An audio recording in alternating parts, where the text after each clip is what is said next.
January 12, 1945. Near Devizes, Wiltshire, England. The wind screamed across the frozen Salisbury Plain.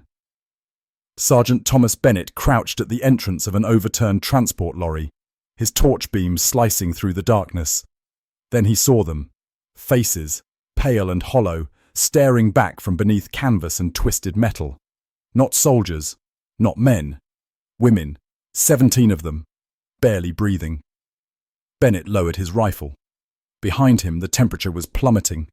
A winter storm was building on the horizon, the kind that buried sheep under 6-foot drifts and turned roads into death traps. They had maybe 90 minutes before the roads became impassable. 90 minutes before anyone caught outside would freeze in the English countryside that had already claimed a dozen lives that winter. The women huddled together in tattered Wehrmacht auxiliary uniforms and thin woolen coats. One crawled forward through the wreckage, blonde hair matted with blood. She wore a nurse's armband, the red cross barely visible beneath the grime.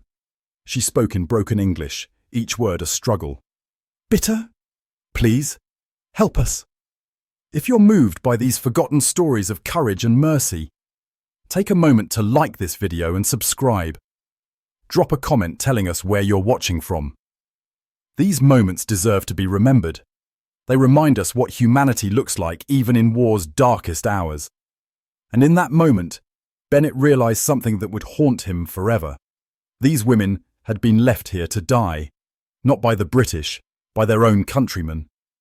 In the chaos of a prison transport gone wrong, they had been abandoned, forgotten. Devizes, Wiltshire was the edge of nowhere in January 1945. A market town transformed by war into a sprawling network of military camps, prisoner compounds, and supply depots. A place where the Salisbury Plain stretched endlessly, where winter winds cut through layers of wool and leather, where temperatures could drop from tolerable to lethal in less than an hour. The British had established Camp 23 just outside Devizes in late 1943, part of a network holding thousands of German POWs. Most were soldiers captured in North Africa and Italy, hardened men who accepted their fate with military discipline. But by early 1945, the camps were receiving different prisoners, support staff, administrators, and increasingly women, Helferinnen from the Wehrmacht Auxiliary Corps, radio operators, clerks, nurses, and supply coordinators who had served behind German lines. What few knew was that among the POWs being transferred to Devizes in January 1945 were 17 women from a Luftwaffe field hospital near Aachen. They had surrendered to American forces in December 1944, been processed through channels, and transferred to British custody for internment.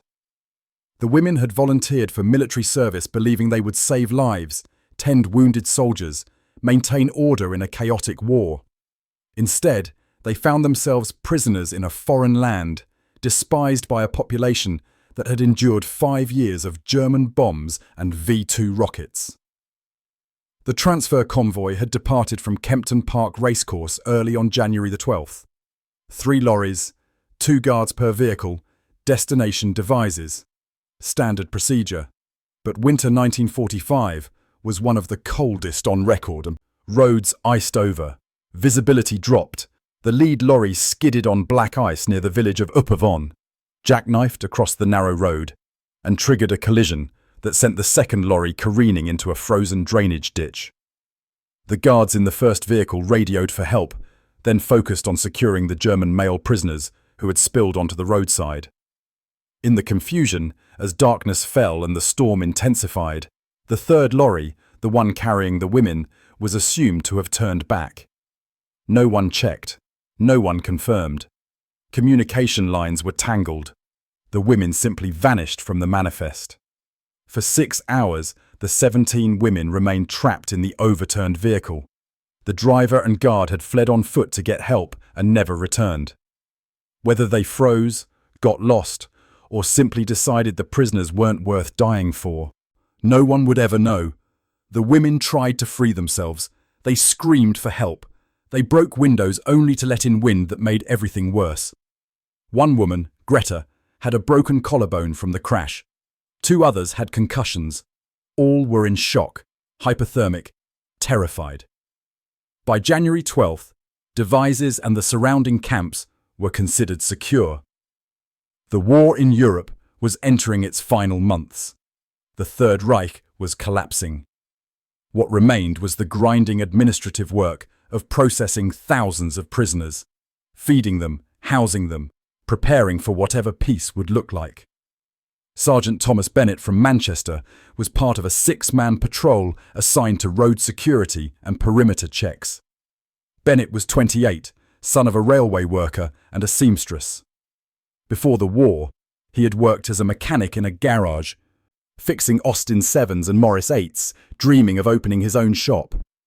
He had enlisted in 1939, served in France during the evacuation of Dunkirk, fought in North Africa, and finally been rotated back to England for what was supposed to be light duty. Guard work, nothing dangerous, nothing that required the kind of decisions that broke men. But war had a way of finding you anyway.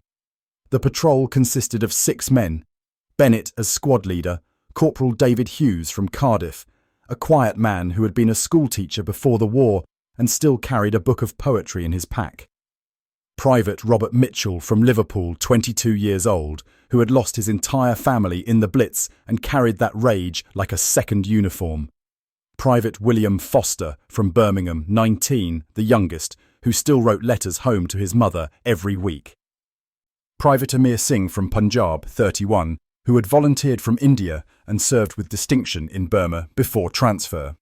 And Private John O'Malley from Dublin, 26, who technically shouldn't have been there at all, having slipped across the border to enlist despite Irish neutrality. They had been checking abandoned vehicles along the Upavon Road when Hughes spotted steam. Thin wisps rising from a ditch where the overturned lorry lay half buried in snow.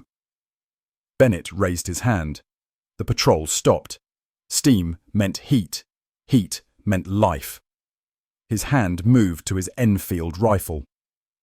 They had been warned about German holdouts, about SS officers who refused surrender, about desperate men willing to kill for freedom. He motioned to Singh to go left while he and Hughes moved right. Mitchell provided cover from behind a stone wall. Foster and O'Malley flanked the far side. Bennett crouched at the wreckage, clicked on his torch. The beam revealed chaos. Twisted metal, shattered glass, scattered belongings. And then, movement. Faces emerging from shadows. Not the faces of soldiers, but faces hollow with exhaustion, with fear, with something that looked like hope dying in real time. Women, 17 of them. Some lying motionless, others trying to shield the injured with their own bodies. They moved like ghosts, their Wehrmacht uniforms torn and stained, their faces grey with cold. "Don't shoot!" Bennett called out. He kept his rifle raised but did not fire. Behind him, he heard Mitchell chambering around, heard Singh's sharp intake of breath. Slowly, one woman crawled forward through the wreckage. She was perhaps 25. Blonde hair matted with dried blood from a gash above her left eye.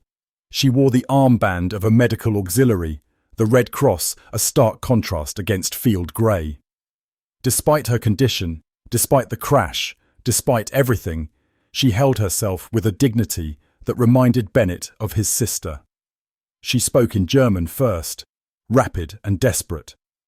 Then, realizing they didn't understand, switched to halting English. "Bitte, please, help us, we prisoners, we nurses, transport crash, no guards, please, help us." The word hung in the frozen air. Help, simple, direct, human. Bennett lowered his rifle. Behind him, Hughes let out a low whistle. "Christ almighty," Mitchell muttered. "They've been here the whole time." Bennett counted. 17 women, all in Wehrmacht auxiliary uniforms. Most were young, perhaps 20 to 30 years old. One older woman sat against the lorry's side, her eyes closed, her breathing shallow and irregular. Another held a makeshift bandage against a head wound that had bled through multiple layers of cloth. A third had her hands wrapped in torn fabric, black with frostbite. Singh reached for the radio. Static. The radio was dead. The cold had killed the batteries, or the mountains were interfering with the signal, or the storm was too strong. Either way, they were on their own. Bennett looked outside. The sky had darkened. The wind had shifted. He could feel it in his bones, that change in pressure that meant a storm was coming. He had grown up in Manchester, had seen plenty of bad weather. But the Salisbury Plain in winter was something else entirely. Exposed, merciless, unforgiving. They had maybe 90 minutes before the storm hit full force. Before the roads became impassable. Before visibility dropped to nothing. Before hypothermia became inevitable. He made a decision. We take them back to camp. Now. Mitchell's eyes widened. Sarge, camp is 11 miles through open country. These women can't walk 11 miles. Half of them can barely stand. Bennett knew Mitchell was right. 11 miles in good weather was a long march. In a winter storm, with injured prisoners who had already been exposed for hours, it would be a death sentence. But the alternative was leaving them here, radioing for help that might not come in time, watching them freeze while he stood by doing nothing. Hughes stepped closer, his voice low. Bennett, think about this. We've got 6 men, 17 prisoners, and a blizzard coming. The odds aren't good. We might not make it. And if we don't, that's 6 British soldiers dead for Germans. Bennett met his gaze. They're not Germans, not right now. Look at them. They're just people who need help. And if we leave them, we're no better than the bastards who abandoned them here. Hughes held his gaze for a long moment. Bennett could see the calculation happening behind his eyes, the weighing of duty against humanity, of orders against conscience. Then Hughes nodded slowly. Right then, let's do it. The women understood enough to know they were being rescued, though rescue felt like the wrong word. They had been taught that British soldiers would execute them, or worse. They had heard stories of what happened to German prisoners, stories that grew more horrific with each retelling. Yet here were these soldiers looking at them not with hatred, but with something that resembled concern. The blonde woman with the nurse's armband tried to organise the others. Her name, Bennett would learn later, was Margaret.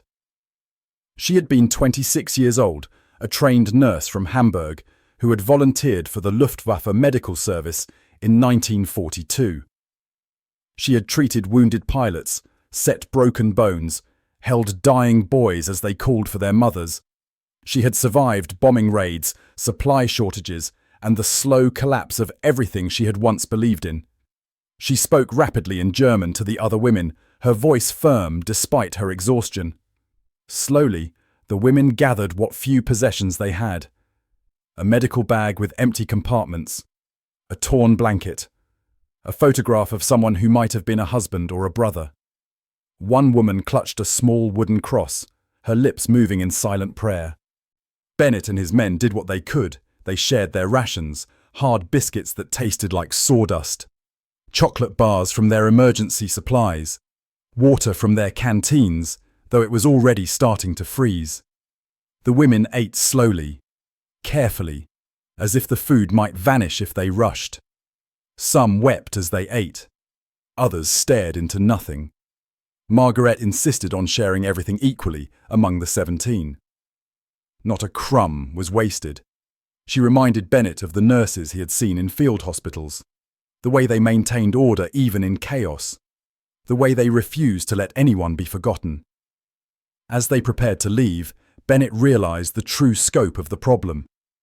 4 of the women could not walk at all.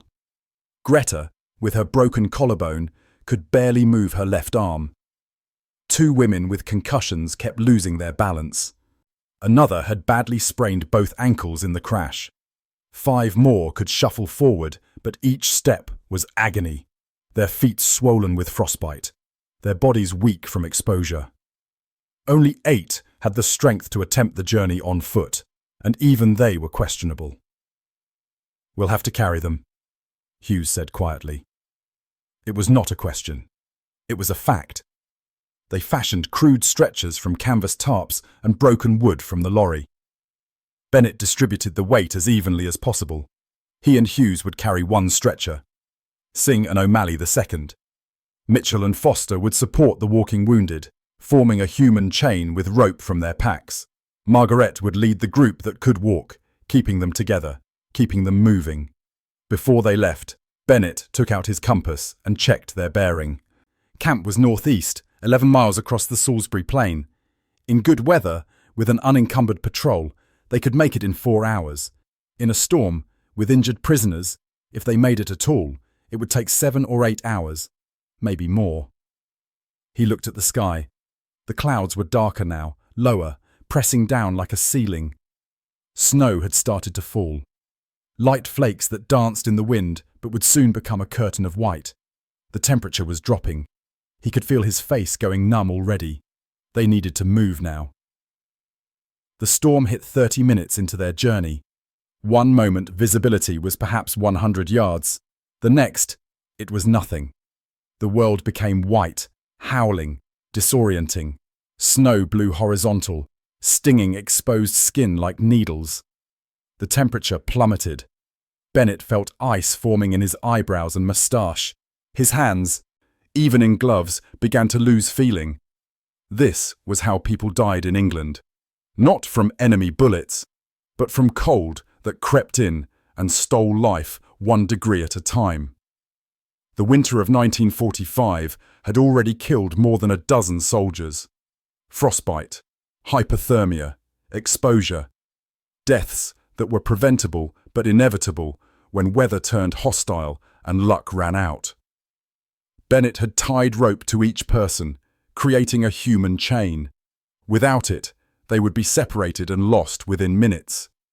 Even with it, he could barely see the person directly in front of him. The wind was so loud it drowned out all other sound. He carried Greta on his back. She was slight, perhaps 110 pounds, but in this cold, with this wind, she felt like she weighed twice that.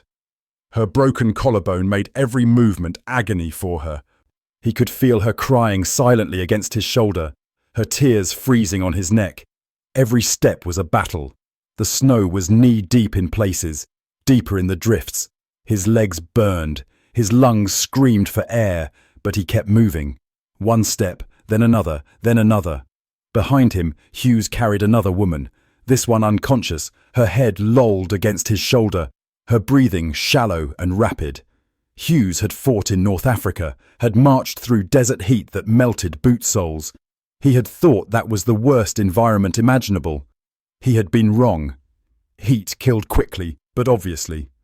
Cold killed slowly, insidiously, making you want to sleep, making rest seem like salvation when it was actually death.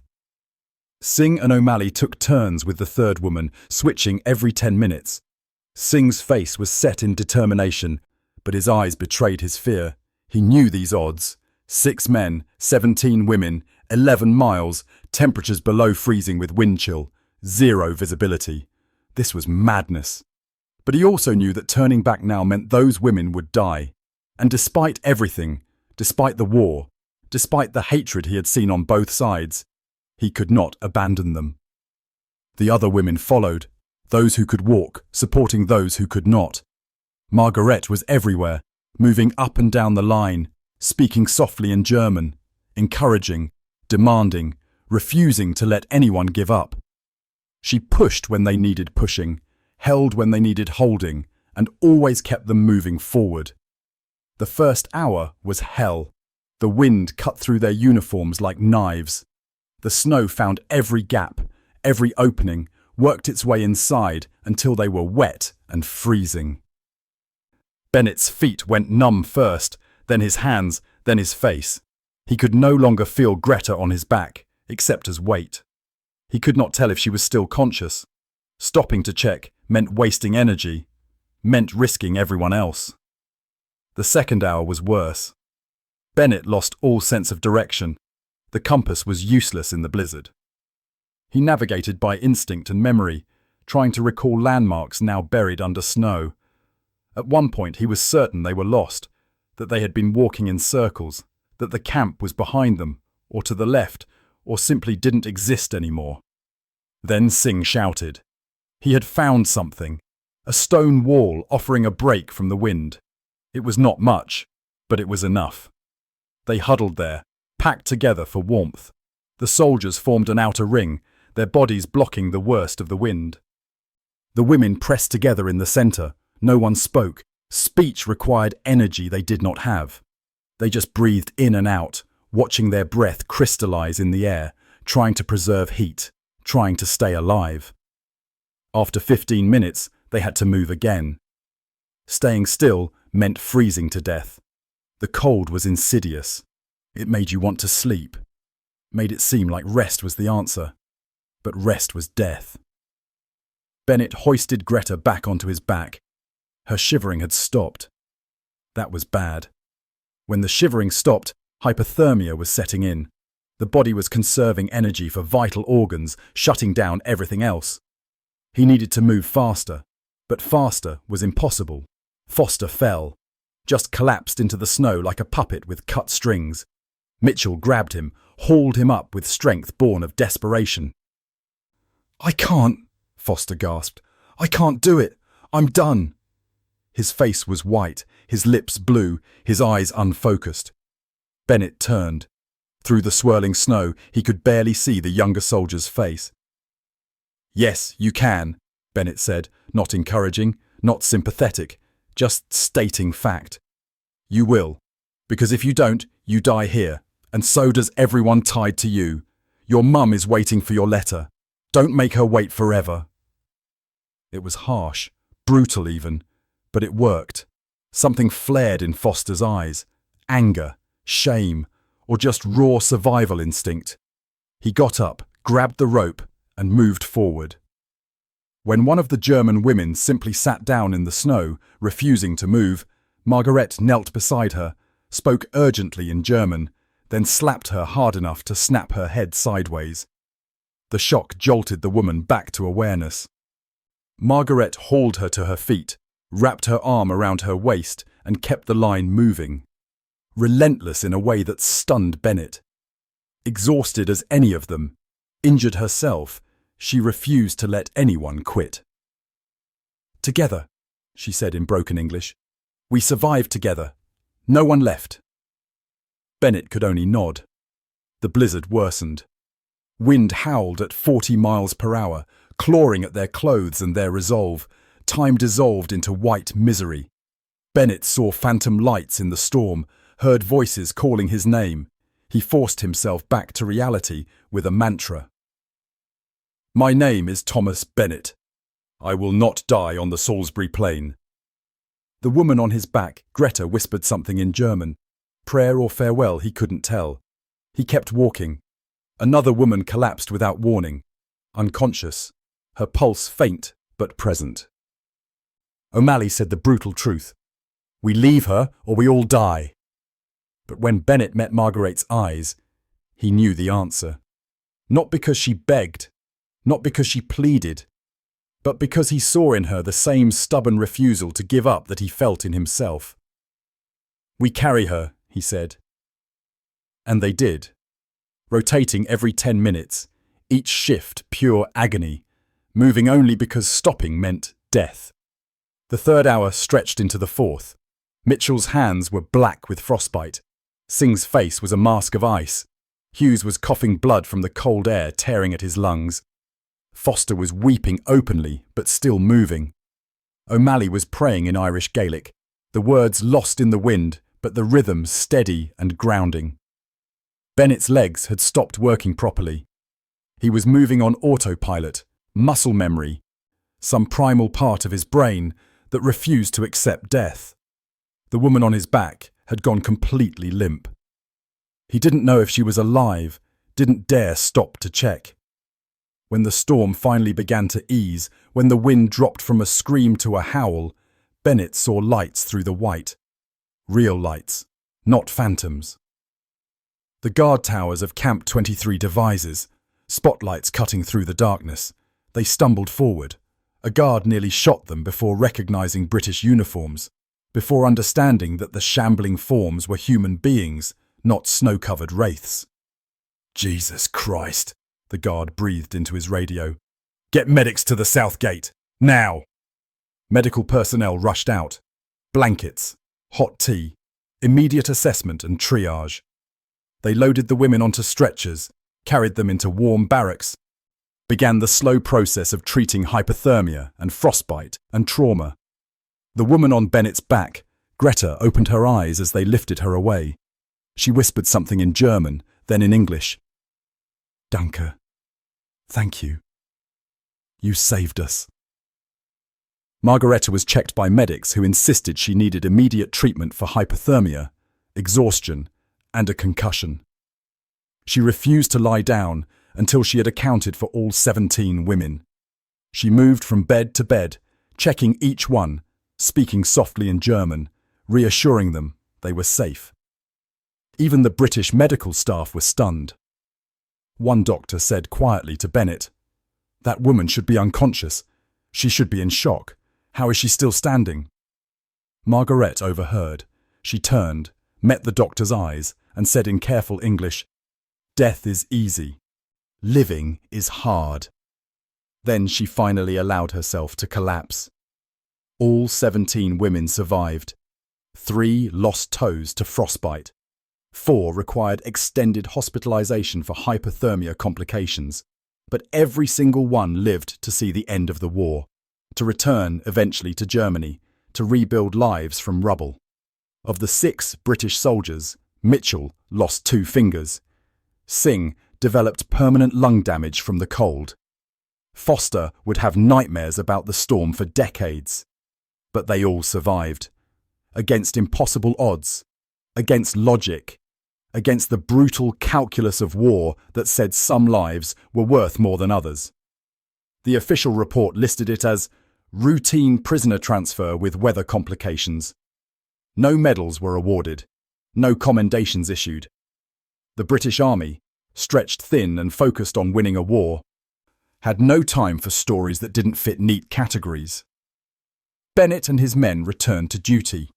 The women were eventually transferred to a permanent camp, processed, and after the war repatriated. For years, that was the end of the story. But history has a way of revealing itself. In 1962, a letter arrived at Bennett's home in Manchester. The handwriting was careful, the English imperfect but clear. It was from Margaret, now Margaret Schmidt, living in Hamburg with her husband and 2 children. She had spent years searching for the soldiers who saved her life. She wanted to say thank you. Wanted Bennett to know that she had become a nurse again, that she worked in a hospital helping refugees, that she tried every day to pass forward the mercy she had received. "You could have left us," she wrote. "The war gave you every reason to. But you saw us as human beings first. That choice changed 17 lives, mine included. I named my daughter Beatrice, after the English word for blessed, because that is what we were. Blessed to have met you in the storm." Bennett kept that letter for the rest of his life. When he died in 1989, his children found it folded carefully in his Bible, along with a photograph.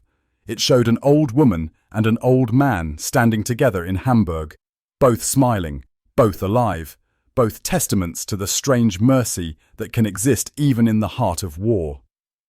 The story only became public in 2003 when Margaret's grandson, researching his family history, discovered the letters and began investigating.